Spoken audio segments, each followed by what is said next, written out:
Welcome to Smart Remarks. Shh, be very, very quiet. I'm hunting rhinos. The only thing we have to fear is fear itself.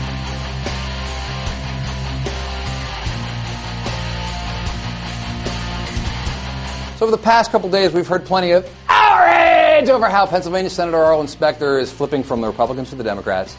If you follow Republican commentary, you'll know that they're saying that, good riddance to that rhino Republican in name only. Let the purge begin, because now that we've whittled down the Republican Party to the core of true believers, we're in a position to what? Find out, are they pro-America or anti-America?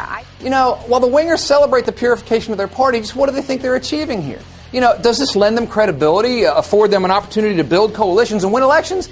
It does no such thing. But the Rush is Right crowd, the people who love it when Glenn Beck cry, they just don't seem to get it. They don't understand. They might be the most politically tone-deaf people I've ever encountered.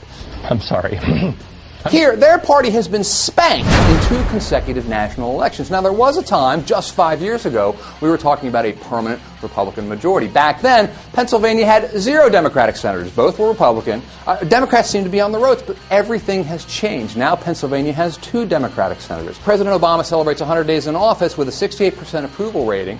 Republicans just lost a special election in New York they should have won. And with Specter's flip and the very real possibility that Al Franken's going to be seated in Minnesota, the Democrats have the prospect of a 60-vote majority in the Senate.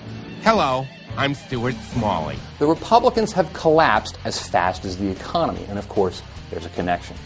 And as the collapse actually quickens, we've entered what pollster Nate Silver has called the Republican death spiral, which is to say the more extreme the party gets, the more moderates leave. But without as many moderates to appease, the message can get even more extreme and even more appealing to the base, but less appealing to the country itself.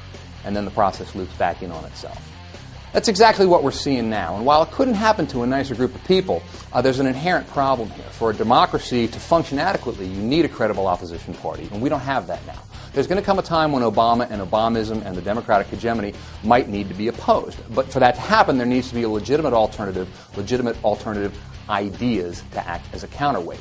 The current GOP is drowning in its outrage, but it has no new ideas, and might not for some time. Indeed, as Vaughn Ververs wrote at RealClearPolitics.com, the GOP is now obsolete. It's the Democrats' show. They break it. They bought it. But the flip side of that is the Democrats inherited a country that was already broken, and if they can fix it, the Democrats and Obama will get all of the credit. And so now you see why Rush wants the president to fail, because if Obama doesn't fail, if he succeeds, the GOP goes the way of the Whigs. But I don't need 400 words. I need 4. I hope he fails.